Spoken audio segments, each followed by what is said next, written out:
Hi folks, I'm Alan Watt and this is Cutting Through the Matrix on March the 6th, 2013. For newcomers, help yourself to the websites at cuttingthroughthematrix.com. Lots of audios to download. To understand the system you're born into, you have to really go through the history of it and the big foundations, the big clubs that formed a long time ago. And literally got all of academia on board. They got the top scientists and different professions on board to bring in a set stage by stage system of upgrading populations, generations down through the next 100 odd years. They already did it in the last 100 years, and they've already got the next 100 years planned, in fact. And it sounds rather crazy to people who've never really studied it at all, but that's the way it really is. If you have foundations, you can literally start an agenda, and that's a function of your foundation. There's hundreds of them, and you can hire and retire for generations until they get their goal fulfilled. And they do it by basically backing or creating front groups of charities or non-governmental organizations which constantly lobby governments for changes, for specific changes. And that's how they can change society, cultures, laws, everything. And it's all been done. And it's still going on too as we live. So help yourself to that. Remember too, you're the audience that bring me to you. I don't bring on advertisers as guests. I don't have any income out of the advertising that you'll hear, or I have no shares or anything in companies selling any products. All I have is the discs and the books at cuttingthroughthematrix.com. And for those who are interested in buying the books or the discs, you can go to the website, as I say. You'll find out how to do it. And from the US to Canada, you can still use personal checks. And you can still use international postal money orders from the US to Canada. Or send cash, or you can use PayPal. Across the world, Western Union, MoneyGram, and PayPal. And straight donations are awfully seriously welcome. But as I say, the world and the future is already planned. Step by step, 100-year plans. Sometimes have a specific agenda. It's broken up in different pieces, different areas of it. 5-year plans for one thing, 10-year plans for another, 50 for another, 100 years for another. The Soviet system was built on the same system. The United Nations has the same system on the go. And the Royal Institute of International Affairs, which started all of this and guides it all, has the same thing. It's all one big plan run by the big boys at the top with their private foundations, private clubs. And you can't join these clubs. You have to be asked to join after you're vetted. You won't even know you're being vetted, but they vet you for a long time. All the top reporters in the world for all newspapers and magazines are vetted for it before they're asked to join. And also all your news anchors and so on. One big club. Because to understand, if you want to control the world, you've got to standardize the media. And all the stories have to tally together with all the other stories. And then you have no other opinions on any particular topic to follow. You're given your opinions. You're given your emotional arguments by those at the top as well. Should you go for this or should you not? Is it right for this or is it wrong for that? And you fall into that. And then you start arguing at the bottom, and you don't understand. You've never reasonably thought anything through, using reason and logic. It's all given to you by what you think are experts who shape your minds. And as I say, it's really speeding up now. Remember this new world order that Bush Sr. first mentioned openly to the nation and the world, in fact. He saw it coming into view and all of that, the big idea. And then, of course, it was followed on later on, big time, actually by every president has been in. But then when we got in Bush Jr. and the neocons, that was a big push for the war starting an authoritarian society. Because authoritarian society has already taken over what you think is democracy, and people still actually think they have freedoms and rights. But it's an authoritarian society you're now in. Back with more after this.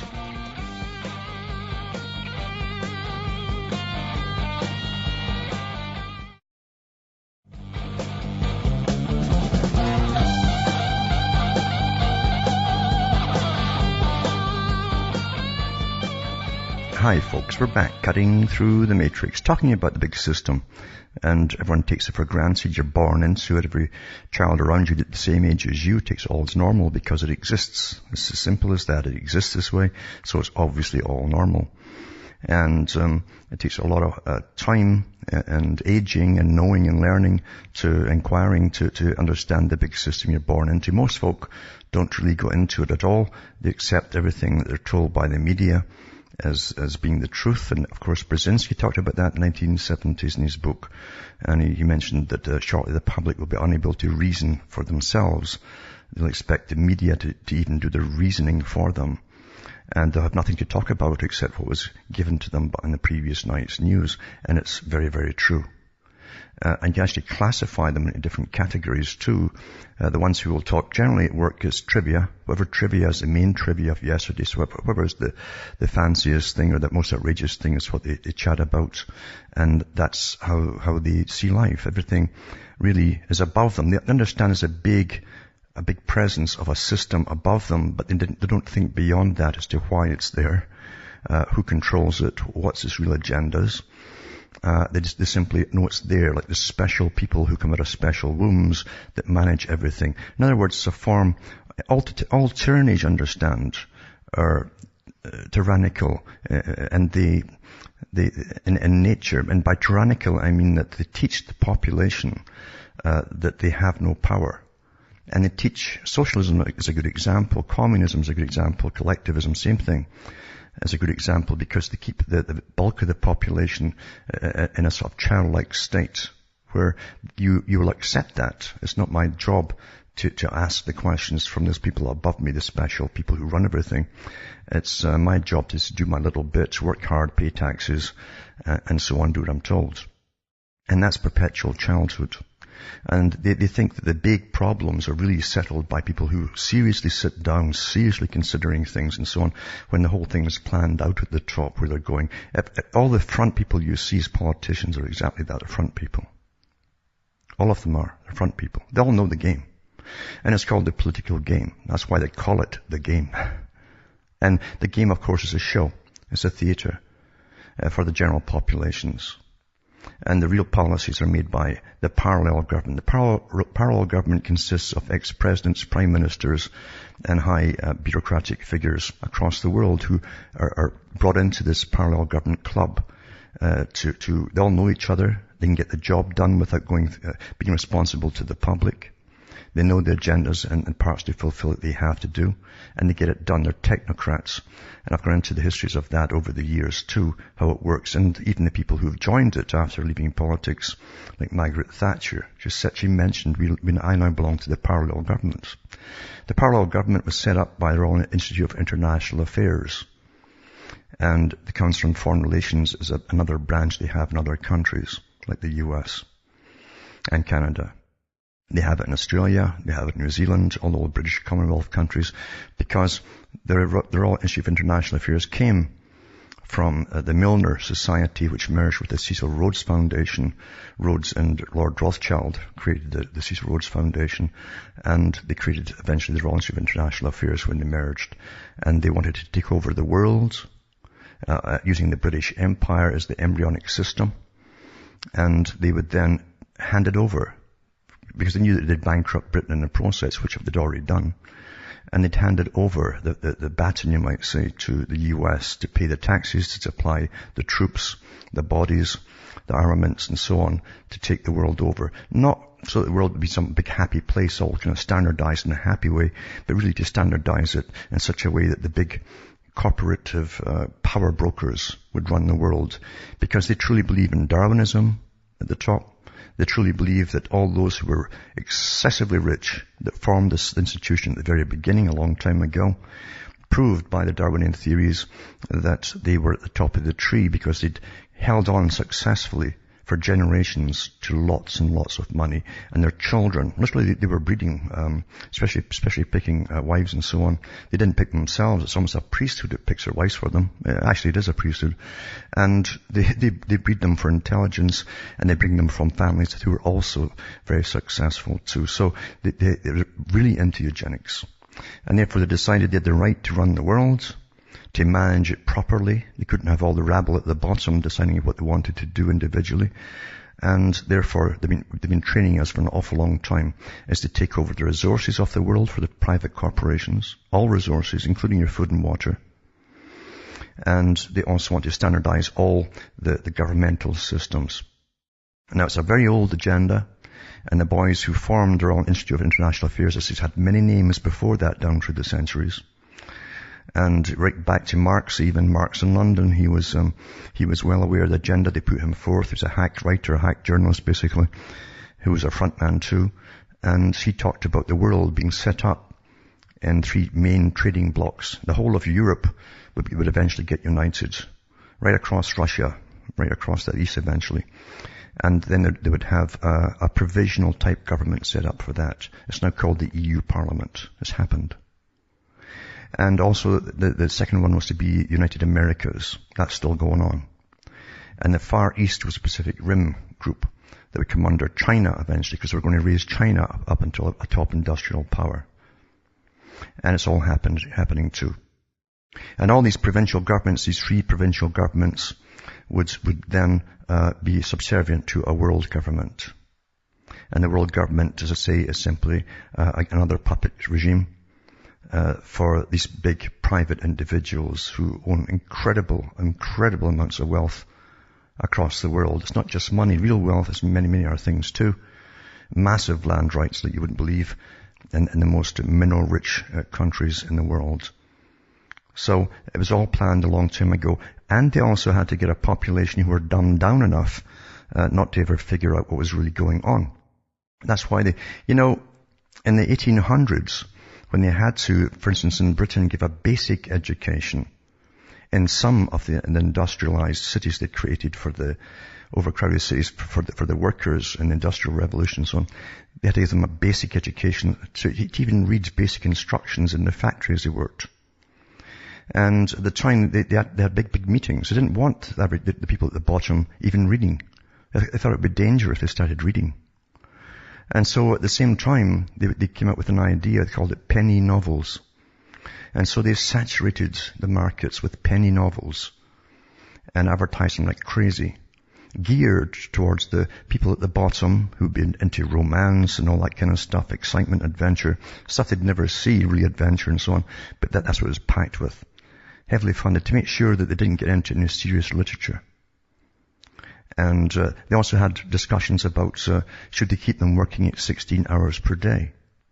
This is all in the history books, if there's any left actually, because they're disappearing fast. Down the memory hole. But it's in the history books that they had meetings too, because they thought that if they started giving them more time to themselves, because the death rate was phenomenal in industrialized cities. Phenomenal. They crowded these people into the rooms, sometimes 20 people in the room. And that 16 hours a day would kill most folk. They didn't live that long. And so they had to do something. And they started to give them time off, but they wanted to make sure that they had their time would be spent in some other way. And that's when they opened up, you wouldn't believe it, all the authorized bars, pubs and so on, they called them across Britain, to make sure that the guys would, to escape their misery, would spend most of their time in the bars and so on. This is all discussed by the boys at the top, how to keep them from getting together in a serious manner and discussing the state that they were living in.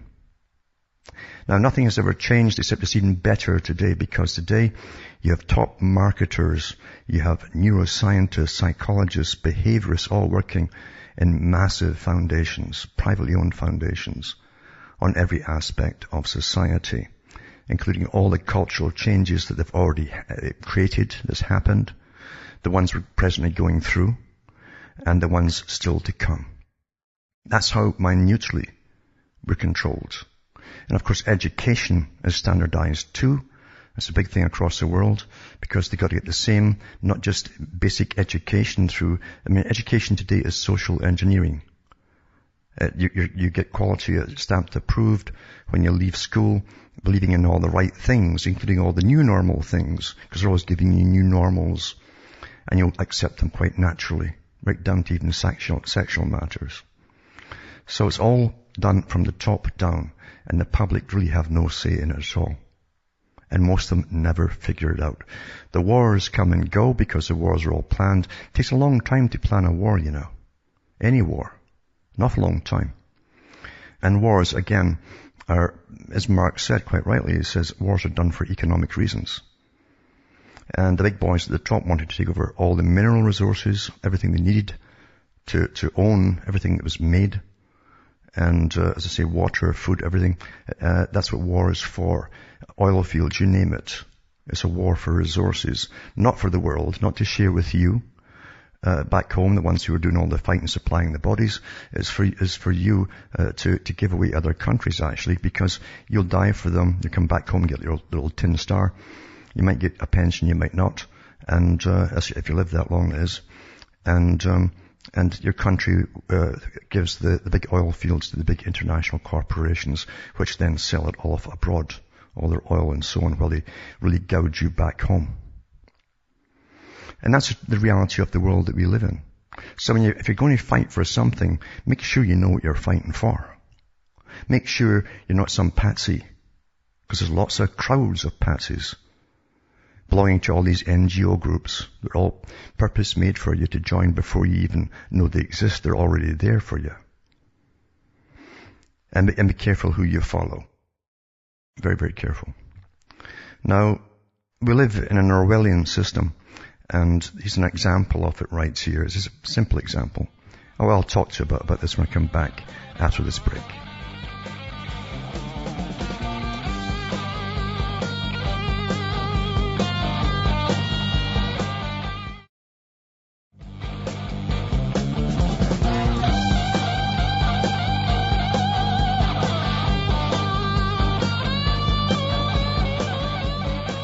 Hi folks, I'm back. This is Cutting Through the Matrix, talking about the system. Very Orwellian, of course. And a simple example of the techniques that they use is this article here, even the wording of it. Wording is very, very important, by the way. And it says here, U.S. coalition will no longer publish Taliban attacks figures after mistakenly reporting that outbreaks in Afghanistan were down when there was no decline. So there's no decline, you see, in the amount of U.S. troops being and other coalition forces getting killed by Taliban in Afghanistan. So because they made a mistake, they say, a mistake, they simply won't publish any more figures. So you have not to know. You have not to know how many of your own people are being killed. Never mind how many people you're slaughtering over there either. It says the US-led military command in Afghanistan said Tuesday will no longer publish figures on Taliban attacks, a week after acknowledging that its report of a 7% decline in attacks last year was actually no decline at all. So that's a great reason for not telling you now, isn't it? It's very simple, isn't it? Coalition officials, including Obama administration officials, had previously cited the reported 2012 drop in Taliban attacks as amongst a number of signs that the insurgency was in decline, that Afghanistan could take on more of the fighting burden.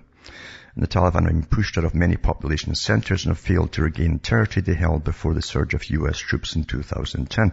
Now, if you've read George Orwell's 1984 and the double speak and so on, you know the terminology, and double think's another one too that most folk actually have all the time. But it's right in here. It's all in here. Plus, including who we're fighting today, East Asia, West, who keep changing their targets, right? And they keep saying, oh, that they're coming, oh, the enemy's winning, oh, we've pushed the enemy back, oh, the enemy's winning, oh, push them back. This is your standard nonsense.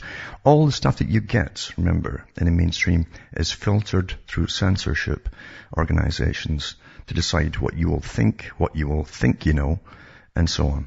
And very little of it is true. But then it goes on to say this, it says, but they're expected to test Afghan forces as U.S. and allied troops withdraw over the coming 2 years. They're not going to withdraw. They've already said that the mercenary forces in Blackwater Academia, the different names that they keep using all the time, and so on. Just all foreign combat forces are to be gone by December 31st, 2014. Now, they've said all this before in years gone by, then they always extend it. And as I say, sometimes in the intervening periods, they'll use mercenaries. Now, last week, in fact, I mentioned that some Blackwater guys had been charged with gun running. And it came out in court that they were doing it on instructions from the CIA. So all these mercenary groups are either working for the CIA or MI6 or Mossad or somebody. But you understand, everything is a front for something else in this world. Everything is. I mean everything is a front for something else. It's just that the CIA have many big organizations, many real corporations, real working, functioning corporations in electronics and military designs and so on, and not only in the US but abroad too. And so do all the other ones at the top, all of them, say Mossad, Britain, and so on. So this is standard stuff. Double speak. So in other words, rather than give you wrong figures, of course, which of course be intentional, we're not going to publish anything at all, so you won't know. And that's it. That's it. It's called censorship, you see. Censorship. Now, also, this article's there's quite a few articles coming out about the AIPAC speech. AIPAC's awfully important to the US and the world, actually, because right now we've been involved since really Gulf War I, then Gulf War II, in taking out a bunch of countries across the Middle East and so on. And many of them are on the list that Israel had too for getting rid of, because they were deemed enemies to Israel. But the big AIPAC meeting's going on. It says, U.S. Vice President Joe Biden addresses convention held by pro-Israel lobby group. It's the most powerful one in the States. And it says President Obama is not bluffing on stopping Iran from obtaining a nuclear weapon. And it gives you all the spiel of what's been going on, what they're saying, and so on. And all the top politicians that are attending it, that are in the Senate or the Congress and so on. And they want a new deal with the U.S., basically, to say that they're the most kind of most favored nation. In other words, most favorite ally of the U.S. To keep the funding going, etc., etc., etc. But tremendous power in AIPAC, and no one can. There's nothing else like it actually in the whole of the U.S. So I'll put this one up tonight. It's from the Haaretz daily newspaper of Biden's speech. It's not the full speech. It says it's a full speech, but he actually had a few quips at the beginning, which is quite funny. He said he was awfully good at taking directions, and another guy there spoke up. It gives a lot of out the bag, I'd say. And also this one too, it says, this article says, from example, a Jewish newspaper, U.S. Senator Robert Menendez, this is the guy who was recently in the paper to do with the scandals of prostitution, getting prostitutes and so on. And he just got cleared, supposedly just got cleared, because he said something awfully legal. He says, I never paid to have sex with that woman who exactly, it's the same thing that we heard with Dominique Strauss-Kahn. You know, the wording is very important. They don't pay to have sex with, see, it's illegal to pay to have sex with a woman. That's called prostitution. If they don't pay, but if someone else pays for them, the Strauss-Kahn came out in the Strauss-Kahn thing, then technically they were not involved, you see, they're free. So he spoke at the AIPAC meeting, now that it's cleared. Back with more after this.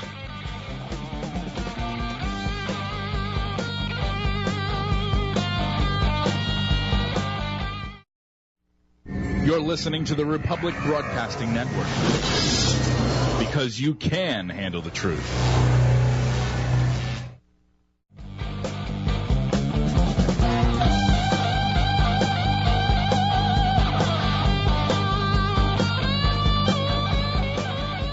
Hi folks, we're back cutting through the matrix and talking about, to say, the AIPAC meeting, and there's about 3 or 4 articles here on it, and another one too is called AIPAC, the Chosen People and the Elected People, from the Jerusalem Post. And again, it's bashing out at anyone who criticizes anything that Israel is doing. That's what the whole article really is about. And yet, as I say, the whole world knows it affects, whatever happens over there is affecting everyone right now. Everyone. Because look, all the countries have been involved for a long time now in the Middle East and so on. And is ever going to end? And remember too that even, I think it was Kissinger said that, or Brzezinski said that his idea, if he was to take the long stance on taking down the various Middle Eastern countries, he would have a long drawn-out affair, lots of soft power, perhaps internal revolutions like we see, forcing democracy on the people from within, financing NGOs and so on, color revolutions. And he said, or he says, if we could use hard power, we'll demolish all of their infrastructure. And that means that you can bomb them back into the Stone Age. And then you fund the varying factions of Islam and get them all fighting each other forever. Then they're no bother to anyone at all. They'll never unite against anybody, even to save their own borders. They'll never unite again. And that's pretty well happening. But the countries too are now under the World Bank and IMF. All those countries are being demolished. and they're in perpetual debt. And of course, this was all started with George Bush and the neocons, with their revolutionary democracy, they called it. You invade them, and whether they like it or not, you force something called democracy, which is an awful joke, because we can see the mess around now, and upon them. And the world sat back and everybody watched it happen. Everybody watched it happen. It's very easy with the people over there somewhere, especially when they've been demonized for so long in movies and so on, for many, many years. And it's quite easy for people to say, well, they're not really the same as us. In other words, what you're really saying is that they're not human.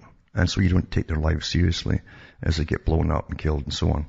And they always show you the same pictures of a bunch of guys with rifles shooting them in the air and yelling all the time. And that's not how they live naturally, of course, not at all. But again, seeing is believing, and propaganda works awfully well through the screen. They've even used the same shots often for different wars from different countries. They were caught when they were into, I think it was Egypt, about the demonstrations there and so on, when they were starting all that up. And they were actually using big demonstrations in India. And luckily some bright spark caught the flags of India in a distant background. So everything, as I say, is propaganda. And people just accept what they're given. Mind you, most folk do feel awfully powerless about what's going on in the world. That's true. Other ones have been trained in socialism not to look at the negative. In fact, just ignore it altogether. Look at positive, happy little things. Same with the New Age movement. That's what they push all the time, which allows rather evil people to do what they want in the world because of that. You don't want to even see evil. If you don't see evil, then you're doomed yourself. And I've said before too, look at the massive military build-up inside the so-called first world countries to do with anti-terrorism. This is to be perpetual, understand, perpetual anti-terrorism. You'll never ever get back to where it was before. Now everyone's to be on cameras, now you're going to have drones in the sky, and also you're going to have the drones eventually killing people. I'll touch on that tonight too, because it's come out at last, mainstream and even, that they are to be armed, some of them, and they can be used to kill people within the United States of America. But perpetual terrorism, and as I say, this is it. The authoritarian society. Remember they said they can't get what they want done at the Club of Rome. Can't do it under democracy. It wouldn't work. So they'd have to train the public. And they mean that. Train you, whether you still think you've got democracy, train you into obeying authority and under an authoritarian rule. And that's what you've got. Also, again, big movements in Germany, because the Allied troops, as they call them, the US and British and so on, have been basically stationed in Germany since World War II. And the British ones are now pulling out. It says army bases are to shut ahead of Germany troop withdrawal. And it says 4 army bases are to close as part of a shake-up to accommodate thousands of troops returning from Germany. And it tells you a list of them. It says Claro Barracks in North Yorkshire, Howe in Kent, Craig Hall in Edinburgh, and Codder in Pembrokeshire will be closed. And parts of Edinburgh's Redford Barracks, Forside in Stirling, and Copthorne in Shropshire will also close. Returning forces will be stationed around 7 sites, including Salisbury Plain, Edinburgh, and Lookers, Catterick, and Colchester. So they've been there in Germany for nearly 70 years, it says, and they're pulling out now. It says Defence Secretary Philip Hammond said that the return of troops from Germany marked the end of an era, and thanked the German government and people for their material and moral support, which again, I guess don't think they much say in the matter, did they? Anyway, a big shake-up's going on there. And also, the British House of Commons, they call it the Commons, not the House of Lords. See, the House of Lords are all noble people, and the commoners get represented by the House of Commons. Although even the Commons guys are a bunch of good psychopaths who are all go to the best schools too. In fact, they hope to get into the House of Lords eventually. But it says the course of justice, critics say it should be judges, not ministers, that's politicians, who have the final say on what can be heard in public. And so here's a big battle being going on to see who should say to the media whatever. The course of justice and judges or should be politicians who convey things to the public. They're trying to get everything to come through the court systems now under authority in society. So anyway, members of parliaments have voted to back plans to allow more civil courts to examine secret intelligence in private, despite calls for more safeguards. And they also have passed a law for secret courts to be held. Now, remember, they often say that Britain was the birthplace of democracy, which is the greatest propaganda thing ever done. But this is what they call democracy, secret courts inside your own country. And it says, Cabinet Minister Ken Clark said it was a common sense for sensitive evidence to be admissible in trials without intelligence sources being exposed. So this is the reason they're given for having secret courts. Because there may be sensitive evidence from intelligence services that would come out during the courts. And it tells you that 2 Labour amendments which attempted to introduce extra safeguards were defeated by 297 to 226, and so on. I always give you figures like it's a scoreboard for a game. Eh? And it says Shadow Justice Secretary Sadiq Khan said he was disappointed with the result, but would look to the House of Lords to bring some balance to the government's plans when the legislation returns there.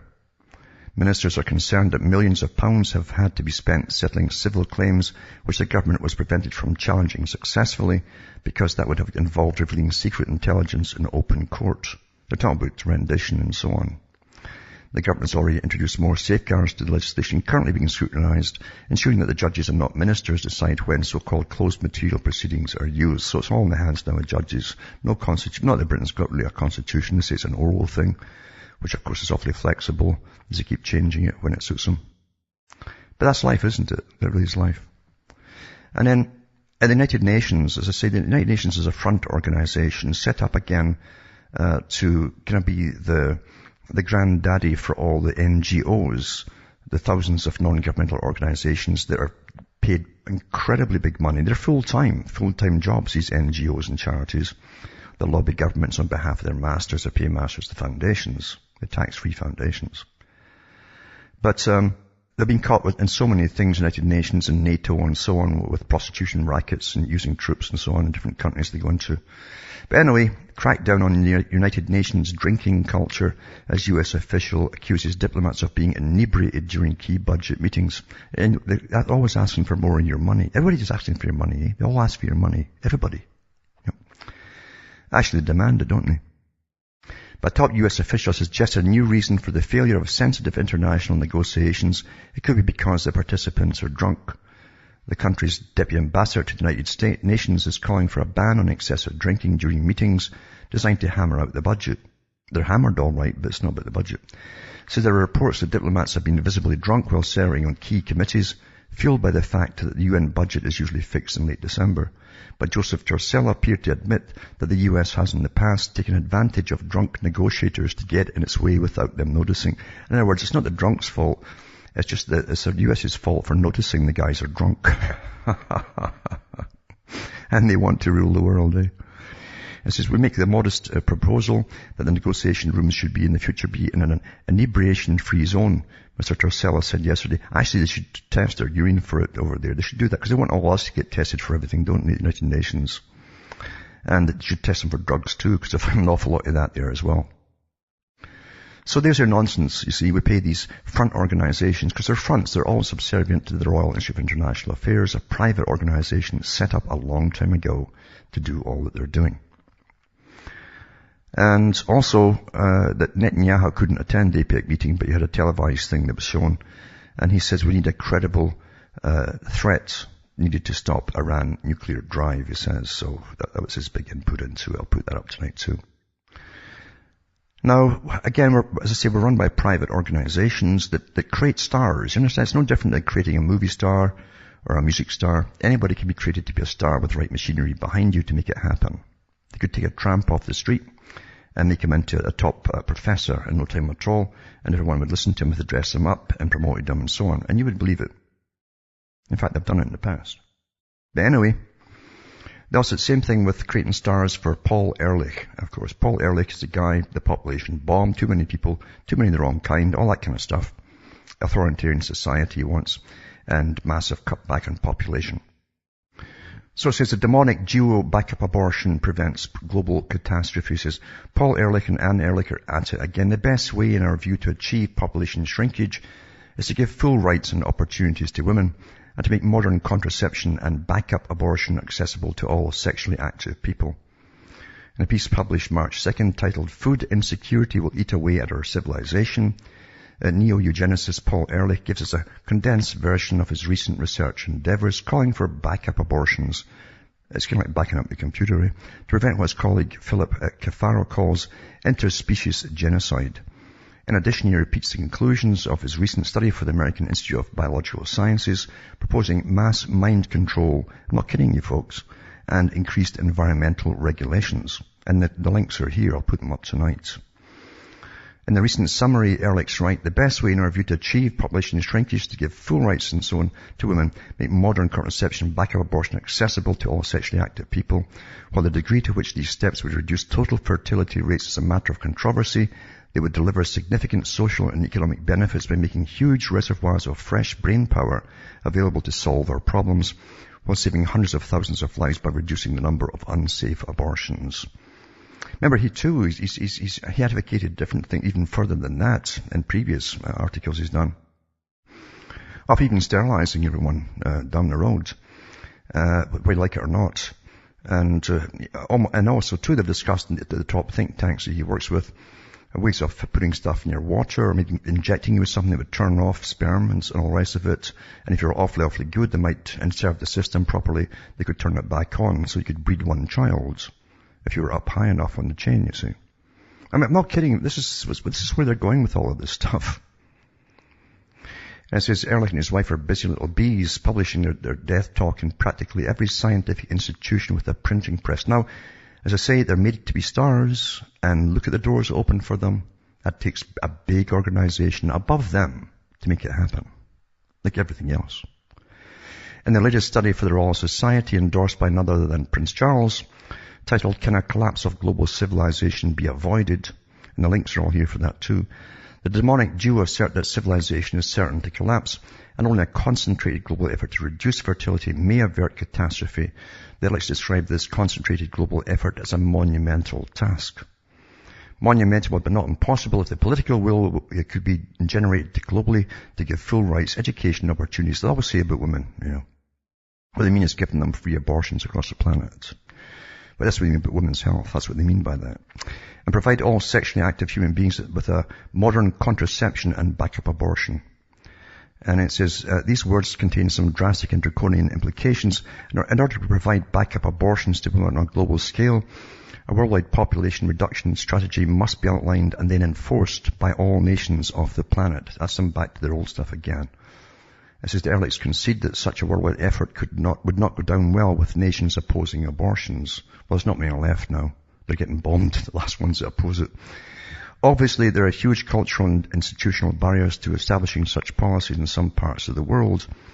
After all, there is not a single nation where women are truly treated as equal to men.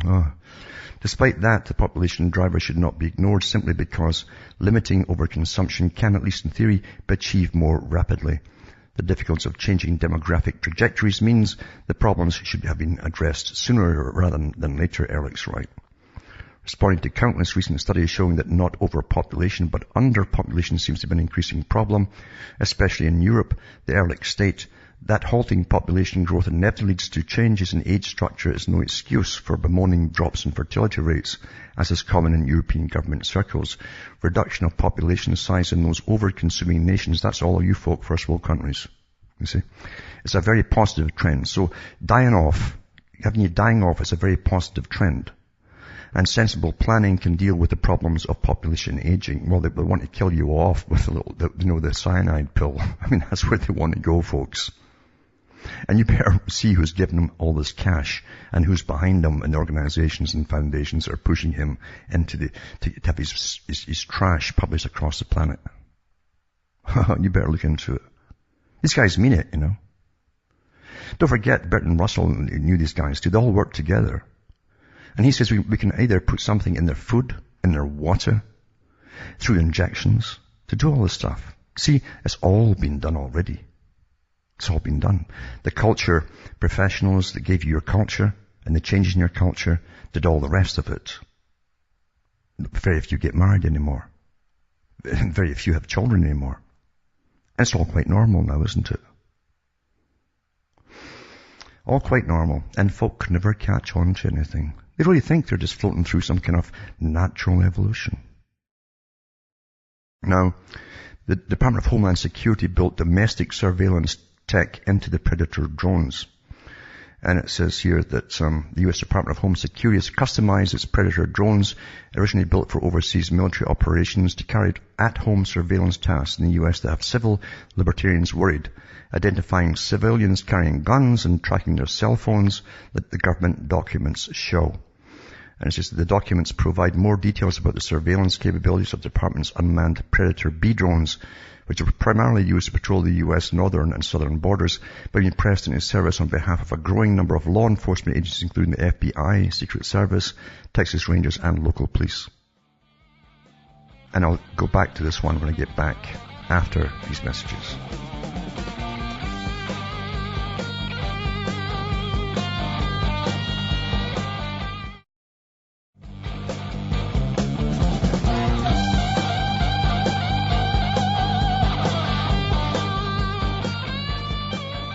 Hi folks, we're back cutting through the matrix and reading this article about drones. There's a couple of them I touch on before the end of the broadcast here. But it said here that Michael Kostelnik, the Homeland Security official who created the program, told Congress that the drone fleet would be available to respond to emergency missions across the country, and a Predator drone was dispatched to the tiny town of Lakota, North Dakota, to aid local police in a dispute that began with reimbursement for feeding 6 cows. That's what it was for. The defendant, arrested with the help of Predator surveillance, lost a bid to dismiss the charges, it says. It says getting used, you see. Now this one goes on to this one. And it says that, this is from Holder, by the way, John Holder. It says, yep, Obama could kill Americans on U.S. soil. And it says, the Dragon Flyer X-66 wrote a remote-controlled helicopter which can fly up to 20 miles an hour and travel up to a quarter. President Barack Obama's the legal authority now to unleash deadly force such as strike drones against Americans on U.S. soil without first putting them on trial. The Attorney General Eric Holder wrote in a letter released today. And I'll put this letter up, by the way, the link to it as well. And you can have a gander at that. So it had to come. I said this when they started talking about it in the first place. This was all for. And it says, but Holder writes, Republicans underlined that Obama had no intention of targeting his fellow citizens with unmanned aerial vehicles and would do so only if facing an extraordinary circumstance. So there's a doublespeak. He has no intention of doing it, but would do so only if facing an extraordinary circumstance. And then it goes through a list of the extraordinary circumstances and that they could use them in, which of course escalates. And there's a letter he gave back to Rand Paul with the questions, will these be used on American citizenry? And so Holder says, yes, they can use them under certain circumstances against American citizens. So, welcome to your new freedom, folks. Remember the new freedom that George Bush Jr. talked about? Again, in a major speech to the nation, and people, and especially in the media, they know not to ask the questions because they're in on that. What do they mean by the new freedom? All these little phrases you hear, and people just chew their gum, and blow bubbles, and that's it. Goodbye to the old folks. It's never going to be here again. The old freedom, when you go into an airport, getting a train with some, patting you up and down and feeling you up, or anything like that. And now you've got drones coming in, armed drones, by the way, armed drones. And it says, Holder says, for example, the president could conceivably have no choice but to authorize the military to use such force if necessary to protect the homeland. So that covers everything. In the circumstances of a catastrophic attack like Pearl Harbor or 9/11, were such an emergency to arise, it would examine the particular facts and circumstances before advising the president on the scope of his authority, said Holder. In other words, it's very flexible authority. And it says, Paul says, the U.S. Attorney General's refusal to roll out the possibility of drone strikes on American citizens and on American soil is more than frightening. It is an affront to the constitutional due process rights of all Americans, the senator said in a statement. The exchange came as the White House agreed to give Senate Intelligence Committee members access to all of the Justice Department's Office of Legal Counsel opinions justifying Obama's expanded campaign of targeted assassination of suspected terrorists overseas, including American citizens. So now they can do it at home as well. I say, welcome to the new freedom. Now you know what they meant by that. From Hamish myself from Ontario, Canada, is good night to me. Your God or your gods go with you.